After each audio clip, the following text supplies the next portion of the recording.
Okay, so question number 36 पे move करने से पहले हम थोड़ा सा क्वेश्चन नंबर 34 को रिव्यू कर लें। उसके अंदर उन्होंने आइडियल केस का पूछा था कि कितने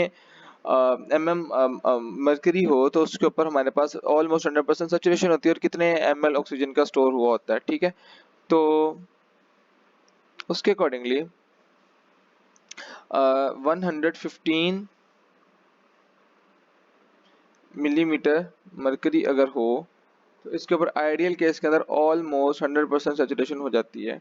ठीक है, 98% सैचुरेशन होती है यहाँ पर आइडियल केस में 98% सैचुरेशन होगी एंड इट इज 19.6 ml पर 100 ml। ठीक है, ये सी लेवल की बात नहीं हो रही है, 100% सैचुरेशन सी लेवल पे होती है, तो उसके अकॉर्डिंगली अल्फा ऑप्शन करेक्ट होता। ठीक है, तो अब इस वाले क्वेश्चन में क्वेश्चन नंबर 36 है कि scuba diver descends in sea and the pressure in the water prevents normal expansion of the lung. तो अगर हम देखें सी के अंदर तो ये एक नॉर्मल लंग है। ठीक है, एक लेटरल साइड लेना उसकी एयर प्रेशर अगर एटमॉस्फेरिक कम लग रहा है तो अब सिंस वाटर इज डेंसर तो बहुत ज्यादा प्रेशर लगेगा, प्रॉपर्ली एक्सपैंड नहीं कर पा रहा है लंग। ठीक है, तो इसके लिए हम कौन सी वाली यूज करते हैं? आपकी अगर बुक लाइन के अकॉर्डिंगली देखें वैसे तो अल्फा और बीटा ऑप्शंस ये दोनों की दोनों यूजेबल टेक्निक्स हैं, बट आपकी बुक लाइन में क्या है कि उन्होंने प्रेशराइज एयर देते हैं। प्रेशर कैसे बढ़ाते हैं उसकी आगे ये है कि मोर नाइट्रोजन, एक तो नाइट्रोजन कंसंट्रेशन का नाइट्रोजन का पार्शियल प्रेशर इंक्रीज करते हैं ताकि ओवरऑल एयर का पार्शियल प्रेशर इंक्रीज हो। ठीक है, ऑक्सीजन का उतना ही रखते हैं और समटाइम्स ऑक्सीजन का भी थोड़ा सा बढ़ा देते हैं, but yes pressurise air is something जो कि आपकी बुक लाइन है, तो आपने बुक लाइन को फॉलो करना है। क्वेश्चन नंबर 37 है द अमाउंट ऑफ हीमोग्लोबिन पर ml, तो ये होता है 15 ग्राम्स और 15 ग्राम्स पर 100 ml होता है एंड ये कितना ऑक्सीजन को अपने साथ कंटेन करेगा, तो 1 ग्राम के ऊपर 1.34 ml आती है। ठीक है, और अगर हम इसको 15 ग्राम्स करें तो ये 1.34 इंटू 15 ये कितना बना 20.1 ऑलमोस्ट ml। ठीक है, तो इतनी ऑक्सीजन अटैच होती है। तो क्वेश्चन नंबर 38 है 1 gram of haemoglobin contain combines with dash ml of oxygen, तो इट इज सिंपली 1.34 जो कि अभी हम ऊपर डिस्कस कर चुके हैं। क्वेश्चन नंबर 39 है 100 ml of venous blood contains ml of oxygen, तो उसकी सैचुरेशन उसकी परसेंटेज सारा कुछ बताएंगे इसके अंदर। तो अगर हम देखें वेनस ब्लड है, ठीक है, और वेनस ब्लड में क्या होता है कि 5 ml और अप्रोक्सीमेटली 5 ml ऑक्सीजन जो होती है ना वो यूटिलाइज हो जाती है। तो बुक लाइन है कि 14.4 ml ऑक्सीजन होती है वेनस ब्लड के अंदर when it reaches the lungs. ठीक है, उसके साथ में 75% हो गया ये। ठीक है, सिंस 5 एक 20 था तो 20 का डिवाइडेड बाय 4 कितना आता है 5, तो 5 ml यूटिलाइज, इसका मतलब है ये 3/4 बचा पीछे। 3/4 कितना होता है 100 का, इट इज 75%। ठीक है, और अगर हम आगे देखें तो उन्होंने पूछा है कि कितने पार्शियल प्रेशर क्या होता है यहाँ पर, मतलब उस स्टेज के ऊपर, तो इट इज क्वाइट सिंपल कि ये 40 होता है यहाँ पर क्योंकि ये बुक लाइन है। तो 40 mm मर्करी होता है ऑक्सीजन का पार्शियल प्रेशर, तो ये FTP के लाइंस है। क्वेश्चन नंबर 40 है almost dash ml of oxygen is released to the tissue for each 100 ml of blood passing through them। So question number 40 का ऊपर डिस्कस हो गया कि ऑलमोस्ट 5 ml ऑफ ऑक्सीजन यहाँ पे लिबरेट हो जाती है। ठीक है, तो क्वेश्चन नंबर 41 है of the following which of them results in lower oxygen binding capacity of haemoglobin when these particular factors increase. तो ये क्वेश्चन है, इसके अंदर ऑप्शंस कुछ यूं करके थे कि A was carbon dioxide, B was temperature and C was pH. ठीक है, तो उन्होंने कहा है कि ये इनमें से इन फैक्टर्स में से कौन सा फैक्टर इंक्रीज करेगा तो ऑक्सीजन बाइंडिंग कैपेसिटी कम होगी। पीएच का सिंपल सा हमें पता है, इसके इंक्रीज करने पर भी ऑक्सीजन बाइंडिंग कम होती है। ठीक है, ऑक्सीजन बाइंडिंग कम होती है और टेम्परेचर से भी ऑक्सीजन बाइंडिंग कम होती है, बट पीएच अगर हम इधर हाइड्रोजन आयंस की बात करते हैं तो तब ये ठीक होता, बट पीएच की बात, पीएच ज्यादा मींस हाइड्रोजन आयंस कम मींस ऑक्सीजन की अटैचमेंट ज्यादा। ठीक है, तो बोथ ए एंड बी ऐसे हैं कि जिनके बढ़ने से ऑक्सीजन बाइंडिंग कैपेसिटी कम होती है। क्वेश्चन नंबर 42 है, if we regard haemoglobin as an enzyme, decreased pH has which of the following actions. So अगर पीएच कम हुई तो क्या है, हाइड्रोजन आयंस इंक्रीज करेंगे। अब हाइड्रोजन आयंस कहाँ पर अटैच करते हैं, वो साइट जहाँ पर ऑक्सीजन अटैच होती है वहां पर नहीं लगते हैं, अगर वहां पर मेनली कार्बन डाइऑक्साइड आके अटैच होती है, कार्बन मोनोऑक्साइड लगती है। यहाँ पर क्या होता है, हाइड्रोजन आयंस एलोस्टेरिकली बाइंड करते हैं एट सम पॉइंट जो कि एक्टिव साइट नहीं है, ठीक है, जहाँ पे ऑक्सीजन अटैचमेंट साइट नहीं है, कहीं और एक्ट करते हैं और ऑक्सीजन की बाइंडिंग को कम कर देते हैं। तो they are not competitive, not physical, competitive और फिजिकल इनहिबिशन ऑलमोस्ट सेम होती है, पॉइजनिंग भी नहीं है, ये एलोस्टेरिक इनहिबिशन है, ठीक है, क्योंकि एक अलग पॉइंट पर जो कि एक्टिव साइट नहीं था वहां पर आके अटैच हुए हैं। About -% carbon dioxide is carried as bicarbonate combined with sodium in the plasma.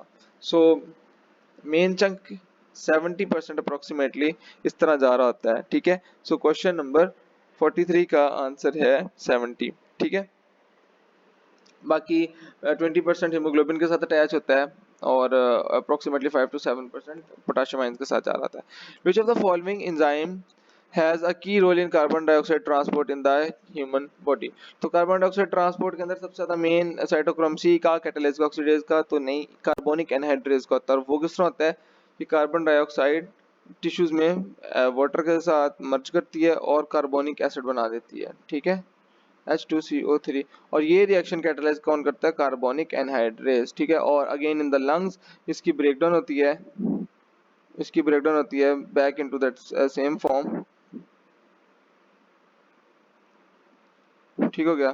तो तब भी कार्बोनिक एनहाइड्रेज ही यूज हो रहा होता है। तो कार्बोनिक एनहाइड्रेज का कार्बन डाइऑक्साइड के ट्रांसपोर्ट में बहुत इंपॉर्टेंट रोल है, किडनीज में भी प्रेजेंट होता है। अच्छा, तो वो ऊपर वाला रिएक्शन जो भी मैंने आपको बताया है कि कार्बोनिक एसिड। अच्छा, अब लंग्स में एक और चीज होती है, ब्लड के अंदर it breaks down like this bicarbonate ion, ठीक है। तो उसी रिएक्शन को उन्होंने नीचे वाले रिएक्शन के पार्ट को फोकस किया है नीचे वाले एमसीक्यू में, और उसमें वो कह रहा है कि this reaction is under the control of, again कौन से रिएक्शन के कंट्रोल में है ये सारा कुछ, ये भी कार्बोनिक एनहाइड्रेज के कंट्रोल में ही है ये वाला रिएक्शन भी फर्दर। तो क्वेश्चन नंबर 46 है, विच of the following is the main regulator of frequency and type of breathing. तो फ्रीक्वेंसी और टाइप ऑफ ब्रीथिंग का मेन रेगुलेटर हमें लगता है कि ऑक्सीजन होगा, बट ऐसा नहीं है, ठीक है। जो रिस्पिरेटरी सेंटर है इन ब्रेन, वो मेनली रिस्पॉन्ड करता है किसको, कार्बन डाइऑक्साइड के पार्शियल प्रेशर को। यहाँ पर ये है कि कार्बन डाइऑक्साइड के भी आगे भी एक बात है कि in the further form MBBS के अंदर ये होता है कि उन्होंने बताया कि कार्बोनिक एसिड बनेगा और कार्बोनिक एसिड वो मेम्ब्रेन क्रॉस करता है ब्लड ब्रेन बैरियर को, और वहां जाके हाइड्रोजन आयंस बनता है और ये हाइड्रोजन आयंस जाके रेगुलेट कर रहे होते हैं।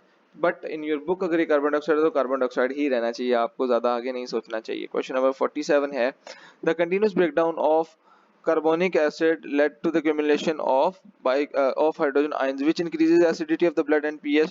Here oxyhemoglobin act as a buffer and readily associate hydrogen from the hemoglobin to form the hemoglobinic acid. तो दिस अकर्स एट, तो ये कहाँ पर होगा, तो सिंपल सी बात है कि जहां पर कार्बन डाइऑक्साइड ज्यादा लिबरेट हो रही है, ठीक है, ज्यादा कार्बन डाइऑक्साइड लिबरेट हो रही है, वहां पर ही कार्बोनिक एसिड ज्यादा बनेगा और वहीं पर ही क्या बनेगा, हाइड्रोजन आयन कंसंट्रेशन भी ज्यादा होगी, ठीक है, हाइड्रोजन आयन कंसंट्रेशन ज्यादा होगी। तो ये किस एरिया में होता है, ये कार्बन डाइऑक्साइड की कंसंट्रेशन कहाँ पे होती है, टिश्यू लेवल पे ज्यादा होती है, ठीक है। तो ये एक्ट कहाँ पे, रिएक्शन कहाँ पे हो रहा होता है, ये टिश्यू लेवल के ऊपर हाइड्रोजन आयंस बनने होते हैं, लैक्टिक एसिड से भी हाइड्रोजन आ रहा होता है। तो ये सारे का सारा क्वेश्चन नंबर 47 का आंसर है टिश्यूज। क्वेश्चन नंबर 48 है, the hamburgers phenomenon deals with formation of bicarbonate by and carbonic anhydrase नहीं, क्लोरीन शिफ्ट नहीं, क्लोराइड शिफ्ट, तो ये दो बार आ गया, तो बिल्कुल ठीक है, ये क्लोराइड शिफ्ट ही है इसका करेक्ट आंसर, ठीक है। और क्लोराइड शिफ्ट क्या होती है वैसे, क्लोराइड शिफ्ट ये होती है कि, ठीक है, chlorine moves into the cell, negatively charged है, और इसी तरह bicarbonate moves out of the cell, ये भी नेगेटिवली चार्ज है। तो ओवरऑल क्या होता है कि जो नेट चार्ज है वो मेंटेन रहता है, बट क्या होता है कि शिफ्ट हो रही होती है क्लोरीन की, एक तो कंसंट्रेशन ग्रेडियंट चेंज हो रहा था फॉर क्लोरीन के, वो सेल के अंदर ज्यादा हो रही है, बाइकार्बोनेट सेल के बाहर ज्यादा हो रहा है। ठीक है, क्वेश्चन नंबर 49 है membrane protein moves the two ions into the opposite direction containing the balance of ions. The chlorine that enters the RBC combines with potassium to form the potassium chloride, whereas bicarbonate in the plasma reacts with sodium to form sodium bicarbonate. By this mechanism the pH of the blood maintain रहता है। Buffer system के तौर पे act कर रहा है, buffering ही हो रही है यहाँ पर भी, सिस्टम के तौर पे तो नहीं बट बफरिंग हो रही है। तो इसे हम क्या कहते हैं, इसे हम कहते हैं अगेन द क्लोराइड शिफ्ट। ठीक हो गया। तो ऊपर अभी मैं आपको समझा चुका था सारे का सारा। क्वेश्चन नंबर 50 है partial pressure of carbon dioxide is directly related to all but so activation of the respiratory center ठीक है, setting diffusion gradient ठीक है, increasing pH of the blood और strenuous exercise। तो ये क्या कर रहा होता है, pH of the blood को डिक्रीज कर रहा होता है। कैसे, अभी अभी बताया था, कार्बन डाइऑक्साइड कंसंट्रेशन ज्यादा, कार्बोनिक एसिड कंसंट्रेशन भी ज्यादा। ठीक है, कार्बोनिक एसिड कंसंट्रेशन ज्यादा तो हाइड्रोजन आयन की लिबरेशन भी ज्यादा, और हाइड्रोजन आयन ज्यादा तो पीएच कम। ठीक है, तो पीएच कम हो जाएगा यहाँ पर। क्वेश्चन नंबर 51 है some of the carbon dioxide is carried as carboxy haemoglobin. Carbon dioxide has a greater affinity with dash part of the haemoglobin, haem binding globin और कैटालाइजिंग। तो क्वेश्चन नंबर 51 का answer क्या है कि globin part के साथ, chains के साथ इसकी अटैचमेंट ज़्यादा है। ठीक है, it doesn't attach with the heme part but इसकी अटैचमेंट ग्लोबिन पार्ट के साथ ज़्यादा होती है। सो क्वेश्चन नंबर 52 की तरफ मूव करेंगे।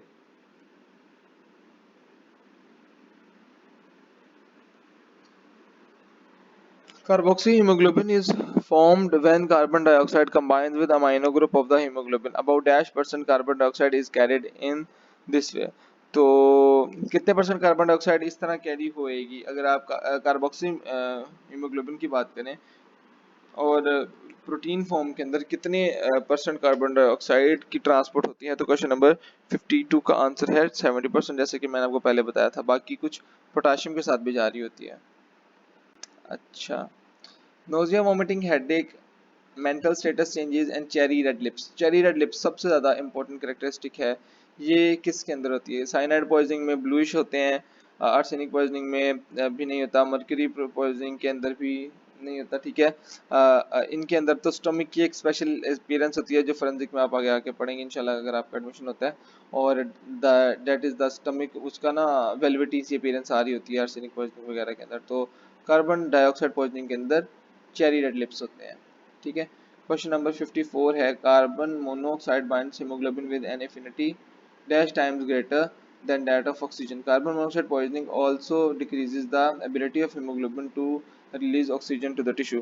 So क्वेश्चन नंबर 54 का आंसर है अप टू 250 टाइम्स। ठीक है, और अब 250 टाइम्स ये आगे आके एमबीबीएस के अंदर भी सेम टू सेम ऐसे ही अप टू 250 टाइम्स ज़्यादा अटैचमेंट होती है ऑक्सीजन से, और ऑक्सीजन की वहाँ पे बाइंडिंग कार्बन मोनोऑक्साइड की कैसे कहते हैं प्रेजेंस के अंदर गिर जाती है, जिसकी वजह से ट्रांसपोर्ट नहीं हो रही होती, और carbon monoxide is called one of the natural silent killers. तो small amount of carbon dioxide are also carried by corpuscles combined with. तो ये वाला अभी मैं कुछ 4-5 बार पहले बोल चुका हूँ कि पोटाशियम के साथ इसकी अटैचमेंट होती है अप्रोक्सीमेटली 5 to 7%, और वो इसको मूव करवाता है to the lungs. 100 ml of blood takes up just dash ml of carbon dioxide as it passes through the tissue. So 50 ml होती है, ठीक है, और वो 54 ml बन जाती है कार्बन डाइऑक्साइड। तो it is just 4 ml of carbon dioxide which get attached। ठीक है, 57 है it contains dash globin protein chains. ठीक है, associated with haem and iron containing compound, और यहाँ पर इट का मतलब क्या है, हीमोग्लोबिन। ठीक है, तो oxygen, and in this way oxygen is carried with the blood at high concentration the pigment combines with oxygen whereas at low oxygen concentration the oxygen is a similar pigment myoglobin has. तो chains की बात हो रही है, chains की ratio कहती है 4:1 इन haemoglobin to myoglobin. तो 4:1 कहाँ पे, बीटा ऑप्शन करेक्ट होगा। क्वेश्चन नंबर 58 है ट्रेस द करेक्ट। तो हीमोग्लोबिन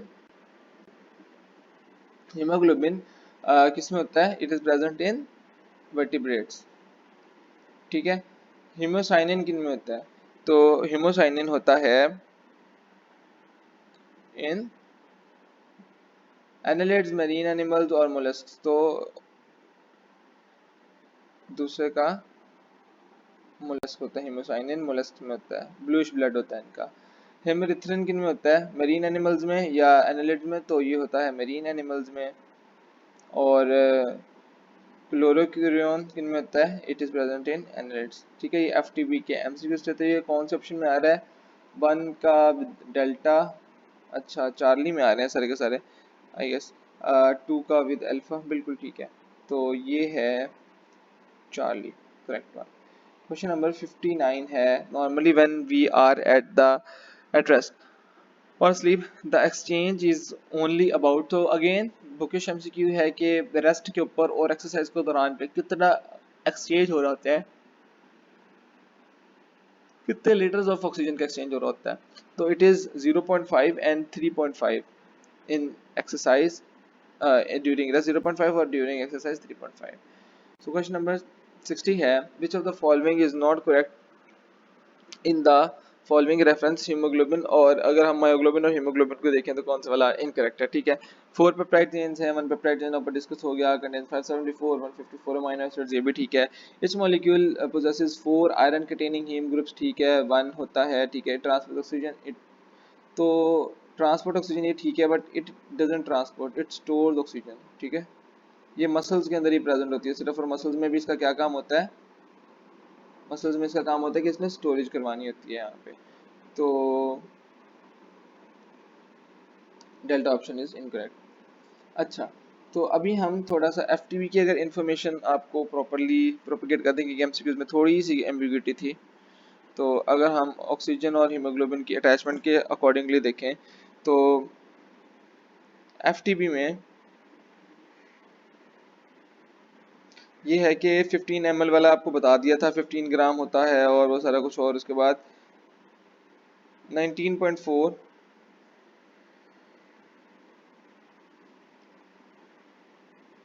अच्छा अगर उन्होंने कहा है कि बहुत ज़्यादा एक्सेसिव एक्सरसाइज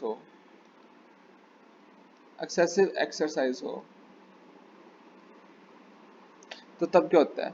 एक्सेसिव एक्सरसाइज के अंदर क्या होता है कि 20% सैचुरेशन रह जाती है सिर्फ ऑक्सीजन की, बाकी सारी लिबरेट हो जाती है। 4.4 ml ऑफ ऑक्सीजन अटैच रह जाती है, ठीक है। और ये जो पार्शियल प्रेशर होता है वो 18 mm मरकरी पे आ जाता है, ठीक है, हाइड्रोजन पे आ जाता है।